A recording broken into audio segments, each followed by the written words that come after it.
अपनी स्त्री के सिवा अन्य स्त्री से कोई संबंध न रखे। अपनी स्त्री से भी केवल समुचित ही संबंध रखे और चित्त को कभी आसक्त न होने दे। स्त्री, धन और प्रतिष्ठा। चिरंजीव पद प्राप्ति के साधन में 3 महान विघ्न हैं। सच्चा अनुताप और शुद्ध सात्विक वैराग्य यदि न हो तो श्री कृष्ण पद प्राप्त करने की आशा करना केवल अज्ञान है। जो चीनी की मिठास है वही चीनी है, वैसे ही विदात्मा है वही यह लोक है। संसार में हरि से भिन्न और कुछ भी नहीं है। जो कुछ सुंदर दिखाई देता है वह श्री कृष्ण के ही अंश से है। जिसने एक बार श्री कृष्ण को देखा उसकी आंखें फिर उससे नहीं फिरती, अधिकाधिक उसी रूप को आलिंगन करती और उसी में लीन हो जाती हैं। उठो, श्री कृष्ण के चरणों का वंदन करो, लज्जा और अभिमान छाड़ दो, मन को निर्विकल्प कर लो और वृत्ति को सावधान करके हरि चरणों का वंदन करो।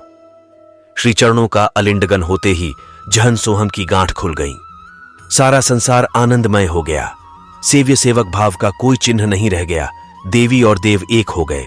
भगवान श्री कृष्ण समस्त जगत के एकमात्र स्वामी हैं, जिसका ऐश्वर्य, माधुर्य, वात्सल्य सभी अनंत है, अपार है।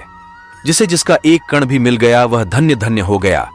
सभी वैभव वाले, बद्धी आयु वाले, बद्धी महिमा वाले आखिर ले गए मृत्युपंथ में ही। सब चले गए, परंतु एक ही रहे जो स्वरूपाकार हुए, आत्मज्ञानी हुए। जिस वाणी में हरिकथा प्रेम है वही वाणी सरल है। ईश्वर का कहना है, जब भी तुम अकेले महसूस किया करो तो मुझे याद कर लिया करो, तुम्हारी तन्हाई दूर हो जाएगी। संत का जीवन और मरण हरिमय होता है, हरि के सिवा है ही क्या। फिर मृत्यु के समय भी हरि स्मरण के सिवा और क्या हो सकता है। भक्ति, वैराग्य और ज्ञान का स्वयं आचरण करके दूसरों को इसी आचरण में लगाने का नाम ही लोक संग्रह है। सिद्धियों के मनोरथ केवल मनोरंजन है, उनमें परमार्थ नहीं। प्रायः बने हुए लोग ही सिद्धियों का बाजार लगाते हैं और गरीबों को ठगते हैं। कलिकाल बद्धा भीषण है, इसमें केवल प्रभु के नाम का ही सहारा है। इंद्र और चींटी दोनों देहतः समान ही हैं, देह मात्र ही नश्वर है। सबके शरीर नाशवान हैं। शरीर का पर्दा हटाकर देखो, सर्वत्र भगवान ही हैं। भगवान के सिवा और क्या है। अपनी दृष्टि चिन्मय हो तो सर्वत्र श्री हरि ही हैं। श्री कृष्ण तो सर्वत्र राम रहे हैं। वह संपूर्ण विश्व के अंदर और बाहर व्याप्त हैं। जहां हो वहीं देखो, वहीं तुम्हें वह दर्शन देंगे। दृश्य, दर्शन, दृष्टा तीनों को पार कर देखो तो बस श्री कृष्ण हैं। संतों के कर्म, ज्ञान और भक्ति हरिमय होते हैं। शांति, क्षमा, दया आदि दैवी गुण संतों के आंगन में लौटा करते हैं। संत सेवा मुक्ति का द्वार है। भगवान स्वयं संतों के घर में घुसकर अपना अलख जगाते हैं। सद्गुरु के सामने वेद मौन हो गए, शास्त्र दीवाने ही रह जाते हैं। सद्गुरु की कृपा दृष्टि जिस पर पड़ रहती है उसकी दृष्टि में सारी सृष्टि श्रीहरिमय हो जाती है। किसी व्यक्ति ने साईं से पूछा, बाबा आप बड़े हैं फिर भी नीचे क्यों बैठते हैं? साईं बाबा ने जवाब दिया, नीचे बैठने वाला कभी गिरता नहीं है। सारा प्रपंच छोड़कर भगवत चरणों का ही सदा ध्यान करना चाहिए। सद्गुरु का सहारा जिसे मिल गया, कलिकाल उसका कुछ बिगाड़ नहीं सकता। जो निर्द्वंद्व होकर निंदा सह लेता है उसकी माता धन्य होती है। सब प्राणियों में भगवान को विद्यमान जानकर उनके हितार्थ अहम भाव रहित होकर कायन मनसा वाचा उद्योग करना ही भगवान की सेवा है। जो स्थूल है वही सूक्ष्म है, दृश्य है वही अदृश्य है, व्यक्त है वही अव्यक्त है, सगुण है वही निर्गुण है, अंदर है वही बाहर है। भगवान सर्वत्र हैं, पर जो भक्त नहीं हैं उन्हें नहीं दिखाई देते। जल में, थल में, पत्थर में कहां नहीं है, जिधर देखो उधर ही भगवान है, पर अभक्तों को केवल शून्य दिखाई देता है। एकत्व के साथ सृष्टि को देखने से दृष्टि में भगवान ही भर जाते हैं। धन्य है सद्गुरु जिन्होंने गोविंद दिखा दिया। संतों के घर द्वार, अंदर बाहर, कर्म में, वाणी में और मन में भगवान के सिवा और कुछ भी नहीं मिल सकता। यह नश्वर देह किस काम आवेगी। भगवान मुझे ऐसी प्रेम भक्ति दे कि मुंह से तेरा ही नाम अखंड रूप से लेता रहूं। अपनी स्तुति और दूसरों की निंदा हे गोविंद मैं कभी न करूं। सब प्राणियों में हे राम मैं तुम्हें ही देखूं और तेरे प्रसाद से ही संतुष्ट रहूं। भगवान का आवाहन किया, पर इस आवाहन में विराजन का कुछ काम नहीं। जब चित्त उसी में लीन होता है तो गाते नहीं बनता। जो सब देवों का पिता है उसके चरणों की शरण लेते हैं, सारी माया छूट जाती है, सब द्वंद्व नष्ट हो जाते हैं। वह ध्यान दीप जलाया जिसमें चिंता का कोई काजल नहीं, और आनंद भरित प्रेम से देवाधिदेव श्री हरि की आरती की। भेद और विकार उड़ ढह गए। भीतर बाहर चराचर में सर्वत्र श्री हरि ही विराज है। उन्होंने मेरा मन हर लिया, मेरा तेरा भाव निकाल दिया। योग, तप, कर्म और ज्ञान ये सच भगवान के लिए है। भगवान के बिना इनका कुछ भी मूल्य नहीं है। भगवान के चरणों में संसार को समर्पित करके निश्चितम रहते हैं, और तब वह सारा प्रपंच भगवान का ही हो जाता है। अहंकार करना व्यर्थ है। जीवन, यौवन, कुछ भी हो, यहां ही रह जाएगा। सब 2 घड़ी का सपना है। महान संकट पड़ने पर आगे पीछे वही हमारी रक्षा करने वाले हैं। ये काया और मन उन्हीं के चरणों में अर्पण है। कीर्तन के सामने मुक्ति भी लज्जित होकर भाग जाती है। कलयुग में नाम स्मरण और हरि कीर्तन से जीव मात्र का उद्धार होता है। सब दानों में श्रेष्ठ अन्नदान है, और उससे भी श्रेष्ठ ज्ञानदान है।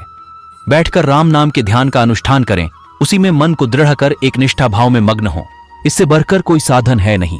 परद्रव्य और परदारा को छूत माने, इससे बढ़कर निर्मल कोई तप है नहीं। इस कलयुग में राम नाम के सिवा कोई आधार है नहीं। मन में भगवान का रूप ऐसे आकर बैठ जाए कि जागृत, स्वप्न, सुषुप्ति कोई भी अवस्था याद ना आवे। इन कानों से तेरा नाम और गुण सुनूंगा, इन पैरों से तीर्थों के ही रास्ते चलूंगा। विश्वास तारता है और अंधकार डुबाता है। पहले संसार करके पीछे भगवान की प्राप्ति की इच्छा करते हो। ऐसा न करके पहले भगवान को लेकर पीछे संसार करने की इच्छा क्यों नहीं करते? इससे बहुत सुख पाओगे। सात्विक साधक में बाहरी दिखावे का भाव तनिक भी नहीं रहता। जो मूर्ख वासना के रहते गेरुआ वस्त्र धारण करता है, उसका यह लोक और परलोक दोनों नष्ट हो जाते हैं। देह को चाहे जितना सुख दुहक हो, भक्त उसका ख्याल नहीं करते। उनकी वृत्ति तो प्रभु के चरणों में अनन्य भाव से लगी रहती है। ईश्वर द्वारा ली गई हर परीक्षा सिर्फ इंसान की प्रगति के लिए होती है। स्वामी के जीते रहते ही जो स्त्री ब्रह्मचर्य धारण करती, वह नारी नहीं है, वह तो साक्षात भगवती है। ईश्वर का प्रेम पाकर मनुष्य सारी बाह्य वस्तुओं को भूल जाता है। जगत का ख्याल उसको नहीं रहता, यहां तक कि सबसे मय अपने शरीर को भी भूल जाता है। जब ऐसी अवस्था आवे, सब समझना चाहिए कि प्रेम प्राप्त हुआ। जो सोचता है मैं जीव हूं, वह जीव है, और जो सोचता है मैं शिव हूं, वह शिव है। एक ईश्वर को पकड़े रहने से इहलौकिक, पारलौकिक अनेकों लाभ होते हैं, पर ईश्वर को त्यागते ही जीव का सब कुछ व्यर्थ हो जाता है। व्याकुल होकर उसके लिए रोने से ही वह मिलता है।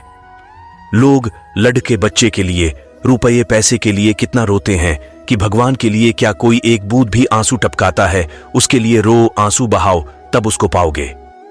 ईश्वर कहते हैं उदास न हो, मैं तेरे साथ हूं, पलकों को बंद कर और दिल से याद कर, मैं कोई और नहीं, तेरा विश्वास हूं। मुंह में राम, बगल में ऐसा विश्वास चाहिए कि मैंने उसका नाम लिया है, इससे अब मेरे पाप कहां, मेरे अब बंधन कहां? एक ईश्वर ही सबका गुरु है। जब तक अज्ञान है तभी तक 84 का चक्कर है। दूसरे को सिखाने के लिए व्याकुल मत हो, जिससे तुम्हें ज्ञान भक्ति प्राप्त हो। ईश्वर के चरण कमल में मन लगे, वही उपाय करो, पर निंदा और पर चर्चा कभी न करो। जब भगवान के आश्रित हो रहे हो तो यह न हुआ, वह न हुआ, आदि चिंताओं में न पड्डी हो। विश्वासी भक्त आजीवन भगवान का दर्शन न मिलकर भी भगवान को नहीं छोड़ देता। संसार कच्चा कुआं है, इसके किनारे पर खूब सावधानी से खड़े होना चाहिए। तनिक असावधान होते ही कुएं में गिर पड्ड होगे, तब निकलना कठिन हो जाएगा। संसारी, तुम संसार का सब काम करो, किंतु मन हर घड्डिद्दी ही संसार से विमुख रखो। कामिनी और कंचन ही माया है, इनके आकर्षण में पड्ड ढेपे पर जीव की सब स्वाधीनता चली जाती है। इनके मोह के कारण ही जीव भव बंधन में पड्डी डेट जाता है। संसार में रहने से सुख दुहक रहेगा ही। ईश्वर की बात अलग है और उसके चरण कमल में मन लगाना और है। दुहक के हाथ से छुटकारा पाने का और कोई उपाय है नहीं। साधु सक करने से जीव का माया रूपी नशा उतर जाता है। ईश्वर में भक्ति और अटूट निष्ठा करके संसार का सब काम करने में जीव संसार बंधन में नहीं पड्डे डहचता। जो ईश्वर का चरण कमल पकड़ आच लेता है, वह संसार से नहीं डरता। ईश्वर के चरण कमल पकड़कर संसार का काम करो, बंधन का डर नहीं रहेगा। पहले ईश्वर प्राप्ति का यत्न करो, पीछे जो इच्छा हो कर सकते हो। जो ईश्वर पर निर्भर करते हैं, उन्हें ईश्वर जैसे चलाते हैं वैसे ही चलते हैं, उनकी अपनी कोई चेष्टा नहीं होती। जिस व्यक्ति को ईश्वर के नाम में रुचि है, भगवान में जिसको लगन लग गई है उसका संसार विकार अवश्य दूर होगा। उस पर भगवान की कृपा अवश्य अवश्य होगी। अपने सब कर्म फल ईश्वर को अर्पण कर दो। अपने लिए किसी फल की कामना न करो। वासना लेश मात्र भी रही तो भगवान नहीं मिल सकते। अहंकार होने पर ईश्वर को नहीं देख सकते। अहम बुद्धि के जाते ही सब झंझाल दूर हो जाते हैं। मैं प्रभु का दास हूं, मैं उसकी संतान हूं, मैं उसका अंश हूं, ये सब अहंकार अच्छे हैं। ऐसे अभिमान से भगवान मिलते हैं। जिसका साधन यहां ठीक है उसका वहां भी ठीक है, और जिसका यहां नहीं है उसका वहां भी नहीं है। जिसका जैसा भाव होता है उसको वैसा ही फल मिलता है। सफेद कपड़े में थोड़ी भी स्याही का दाग पड़ ढहने से वह दाग बहुत स्पष्ट दिखता है। उसी प्रकार पवित्र मनुष्यों का थोड़ा दोष भी अधिक दिखलाई देता है। जिस घर में नित्य हरि संकीर्तन होता है वहां कलयुग प्रवेश नहीं कर सकता। संसार में जो जितना सह सकता है वह उतना ही महात्मा है। जिसका मन रूप चुवक यंत्र भगवान के चरण कमलों की ओर रहता है उसके डूब जाने या राह भूलने का डर नहीं। साधन की राह में कई बार गिरना उठना होता है, परंतु प्रयत्न करने पर फिर साधन ठीक हो जाता है। सच्चे विश्वासी भक्त का विश्वास तथा भक्ति किसी प्रकार नष्ट नहीं होती। संसार में ईश्वर ही केवल सत्य है और सभी असत्य है। दुर्लभ मनुष्य जन्म पाकर जो व्यक्ति ईश्वर की प्राप्ति के लिए यत्न नहीं करता उसका जन्म वृथा ही है। सर्वदा सत्य बोलना चाहिए। कलिकाल में सत्य का आश्रय लेने के बाद और किसी साधना का काम नहीं। सत्य ही कलिकाल की तपस्या है। संसार के यश और निंदा की कोई परवाह न करके ईश्वर के पथ में चलना चाहिए। एक महात्मा को कृपा से कितने ही जीवों का उद्धार हो जाता है। साधक के भीतर यदि कुछ आसवित है तो समस्त साधना व्यर्थ चली जाएगी। जो ईश्वर में नित्य डूबा रहता है उसकी प्रेमा भक्ति कभी नहीं सूखती, परंतु 2-1 दिन की भक्ति से ही जो संतुष्ट तथा निश्चिंत रहता है, सीके पर रखे हुए रिश्ते घड़े के जल के समान, वह भक्ति 2 दिन बाद ही सूख जाती है। जगत में ईश्वर व्याप्त हैं, पर उनके पाने के लिए साधना करनी पढ़नी है। जिस मन से साधना करनी है वही यदि विषयासंवत हो जाए तो फिर साधना असंभव ही समझो। जल में नाव रहे तो कोई हानि नहीं, पर नाव में जल नहीं रहना चाहिए। साधक संसार में रहे तो कोई हानि नहीं, परंतु साधक के भीतर संसार नहीं होना चाहिए। मन और मुख को एक करना ही साधना है। ईश्वर महान होने पर भी अपने भक्त का तुच्छा उपहार प्रेम पूर्वक प्रसन्न होकर ग्रहण करते हैं। मरने के समय मन में जैसा भाव होता है दूसरे जन्म में वैसी ही गति होती है। इसीलिए जीवन भर भगवान के स्मरण की आवश्यकता है, जिससे मृत्यु के समय केवल भगवान ही याद आवे। ईश्वर अपने आने के पूर्व साधक के हृदय में प्रेम, भक्ति, विश्वास तथा व्याकुलता पहले ही भर देते हैं। हृदय स्थिर होने से ही ईश्वर का दर्शन होता है। हृदय सरोवर में जब तक कामना की हवा बहती रहेगी तब तक ईश्वर का दर्शन असंभव है। केवल ईश्वर ज्ञान ही ज्ञान है और सब अज्ञान है। भगवान भक्ति के वश हैं, वे अपनी ओर ममता और प्रेम चाहते हैं। जिसके मन में ईश्वर का प्रेम उत्पन्न हो गया उसे संसार का कोई सुख अच्छा नहीं लगता। जो प्रभु के प्रेम में बावला हो गया है, जिसने अपना सब कुछ उनके चरणों में अर्पण कर दिया है, उसका सारा भार प्रभु अपने ऊपर ले लेते हैं। संसार में आकर भगवान के विषय में तर्क, युक्ति, विचार आदि करने से कुछ फल नहीं। जो प्रभु को प्राप्त कर आनंदानुभव कर सकता है वही धन्य है। सभी मनुष्य जन्म जन्मांतर में कभी न कभी भगवान को देखेंगे ही। सुई के छेद में धागा पहनाना चाहते हो तो उसे पतला करो। मन को ईश्वर में पिरोना चाहते हो तो दीनहीन अकिंचन बनो। भक्त का हृदय भगवान की बैठक है। ईश्वर को अपना समझकर किसी एक भाव से उसकी सेवा पूजा करने का नाम भक्ति योग है। कलयुग में और योगों की अपेक्षा भक्ति योग से सहज ही ईश्वर की प्राप्ति होती है। ध्यान करना चाहते हो तो 3 जगह हर सकते हो, मन में, घर के कोने में और वन में। दुष्ट मनुष्य में भी ईश्वर का निवास है, परंतु उसका संग करना उचित नहीं। ऐसे मनुष्यों से जो उपासना से ठट्ठा करते हैं, धर्म तथा धार्मिकों की निंदा करते हैं, एकदम दूर रहना चाहिए। दूध में मक्खन रहता है पर मथने से ही निकलता है। वैसे ही जो ईश्वर को जानना चाहे वह उसका साधन भजन करे।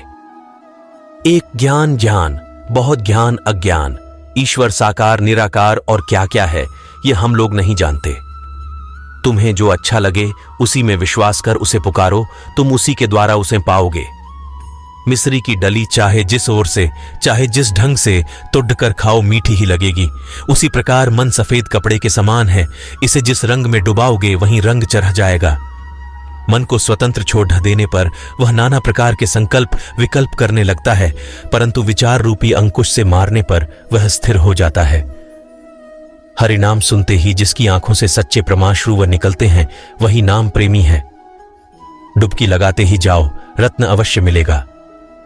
धीरज रखकर साधना करते रहो, यथा समय अवश्य ही तुम्हारे ऊपर ईश्वर की कृपा होगी।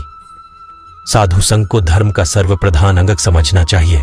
संचा शिष्य गुरु के किसी बाहरी काम पर लक्ष्य नहीं करता, वह तो केवल गुरु की आज्ञा को ही सिर नवाकर पालन करता है। पतंगा एक बार रोशनी देखने पर फिर अंधकार में नहीं जाता।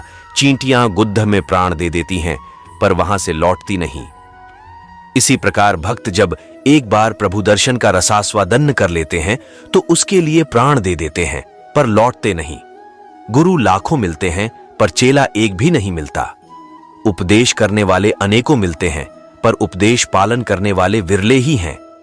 ईश्वर का प्रकाश सबके हृदय में समान होने पर भी वह साधुओं के हृदय में अधिक प्रकाशित होता है। समाधि अवस्था में मन को उतना ही आनंद मिलता है जितना जीती मछली को तालाब में छोड़ देने से। ज्ञान पुरुष है, भक्ति स्त्री है। पुरुष माया नारी से तभी छूट सकता है जब वह परम वैरागी हो, किंतु भक्ति से तो माया सहज ही छूटी हुई है। काजल की कोठरी में कितना भी बचकर रहो, कुछ न कुछ कसौंस लगेगी ही। इसी प्रकार युवक युवती परस्पर बहुत सावधानी के साथ रहें तो भी कुछ न कुछ काम जागेगा ही। जिस प्रकार दर्पण स्वच्छ होने पर उसमें मुंह दिखलाई देने लगता है, उसी प्रकार हृदय के स्वच्छ होते ही उसमें भगवान का रूप दिखाई देने लगता है। पूर्व दिशा में जितना ही चलोगे, पश्चिम दिशा उतनी ही दूर होती जाएगी। इसी प्रकार धर्म पथ पर जितना ही अग्रसर होगे, संसार उतनी ही दूर पीछे छूटता जाएगा। कलयुग में प्रेम पूर्ण ईश्वर भक्ति ही सर्वश्रेष्ठ तथा सात वस्तु है। प्रेम से हरिनाम गाओ, प्रेम से कीर्तन रंग में मस्त होकर नाचो, इससे तरोगे, संसार से तर जाओगे। गुरु ही माता, गुरु ही पिता और गुरु ही हमारे कुलदेव है। परमात्मा एक है, उसको अनेक लोग अनेक भावों से भजते हैं। जिस हृदय में ईश्वर का प्रेम प्रवेश कर गया, उस हृदय से काम, क्रोध, अहंकार आदि सब भाग जाते हैं। वे फिर नहीं ठहर सकते। सब धर्मों का आदर करो, पर अपने मन को अपनी ही धर्म निष्ठा से तृप्त करो। साधन भजन के द्वारा मनुष्य ईश्वर को पाकर फिर अपने धाम को लौट जाता है। ईश्वर हम लोगों के अपने मन में है, वह हम लोगों की अपनी माता है।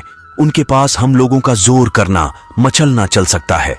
संसार में रहकर जो साधना कर सकते हैं, यथार्थ में वे ही वीर पुरुष हैं। संसार में रहकर सब काम करो, पर ख्याल रखो कहीं ईश्वर के लक्ष्य से मन हट न जाए। कुल्लटा स्त्रियां माता पिता तथा परिवार वालों के साथ रहकर संसार के सभी कार्य करती हैं, परंतु उनका मन सदा अपने यार में लगा रहता है। हे संसारी जीव, तुम भी मन को ईश्वर में लगाकर माता पिता तथा परिवार का काम करते रहो। ईश्वर के दर्शन की इच्छा रखने वालों को नाम में विश्वास तथा सत्यासत्य का विचार करते रहना चाहिए।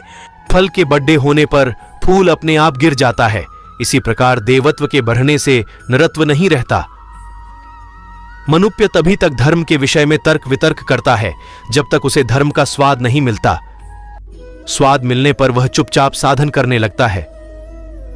ईश्वर के अनंत नाम है, अनंत रूप हैं, अनंत भाव हैं। उसे किसी नाम से, किसी रूप से और किसी भाव से कोई पुकारे, वह सबकी पुकार सुन सकता है, वह सबकी मनोकामना पूरी कर सकता है। पुस्तकें हजार पढ़ो, मुख से हजार श्लोक कहो, पर व्याकुल होकर उसमें डुबकी नहीं लगाने से उसे पा न सकोगे। पहले ईश्वर को प्राप्त करने की चेष्टा करो। गुरु का विश्वास करके कुछ कर्म करो। गुरु न हो तो भगवान के पास कुल प्राण से प्रार्थना करो। वह कैसे हैं यह उन्हीं की कृपा से मालूम हो जाएगा। सांसारिक पुरुष धन, मान, विषयादि आसार वस्तुओं संग्रह कर सुख की आशा करते हैं, परंतु वह सब किसी प्रकार में सुख नहीं दे सकते। भगवान जीव को पाप में लिपटा रहने नहीं देता, वह दया कर झट उसका उद्धार करते हैं।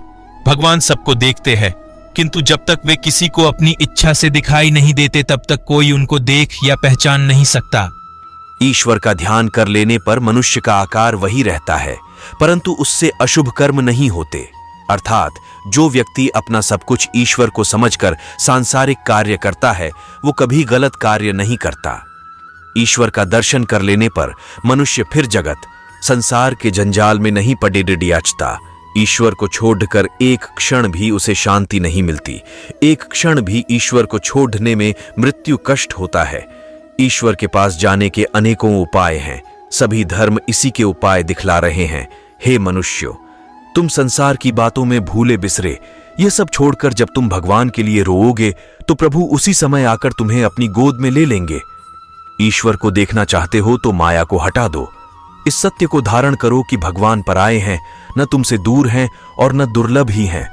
जिसने तुम्हें यहां भेजा है उसने तुम्हारे भोजन का प्रबंध पहले से कर रखा है। जिसकी साधना करने की तीव्र उत्कंठा इच्छा होती है भगवान उसके पास सद्गुरु भेज देते हैं। गुरु के लिए साधकों को चिंता करने की आवश्यकता नहीं पड़ती। मनुष्य देखने में कोई रूपवान, कोई कुरूप, कोई साधु, कोई असाधु दिखते हैं, परंतु उन सबके भीतर एक ही ईश्वर विराजते हैं। सुनो, मेरा पागल प्रेम ऐसा है कि सुंदर श्याम श्री राम ही मेरे अद्वितीय ब्रह्म हैं और कुछ मुझे नहीं मालूम। राम के बिना जो ब्रह्म ज्ञान है, हनुमान जी गरज कर कहते हैं कि उसकी हमें कोई जरूरत नहीं। हमारा ब्रह्म तो राम है। जो मोल लेकर गंदी मदिरा पान करता है वही उसके नशे में चूर होकर नाचता गाता है। तब जिसने भगवत प्रेम की दिव्य मदिरा का सेवन किया हो वह कैसे चुपचाप बैठ सकता है?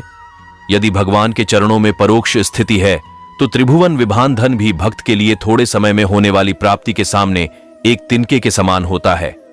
साधु संतों से मैत्री करो, सबसे पुराना परिचय, प्रेम रखो, सबके श्रेष्ठ सखा बनो, सबके साथ समान रहो। प्रेम के बिना श्रुति, स्मृति, ज्ञान, ध्यान, पूजन, श्रवण, कीर्तन सब व्यर्थ है। ईश्वर के पाने का उपाय केवल विश्वास है। जिसे विश्वास हो गया उसका काम बन गया। धन्य है श्री गुरुदेव जिन्होंने अखंड नाम स्मरण करा दिया। सद्गुरु चरणों का लाभ जिसे हो गया वह प्रपंच से मुक्त हो तत्व ज्ञान होने से मनुष्य का पूर्व स्वभाव बदल जाता है। मेरा आप सबसे निवेदन है कि आप चैनल को सब्सक्राइब करके बेल घंटी को दबना न भूले ताकि जब भी मैं वीडियो डालूं तो सबसे पहले आप तक पहुंचे। आज के हमारे इस वीडियो को सुनने के बाद इन उपदेशों का पालन अपने जीवन में भी नियमित रूप से करें और भगवान श्री कृष्ण की सच्ची श्रद्धा भाव से सेवा करें। जय श्री कृष्ण। राधे राधे।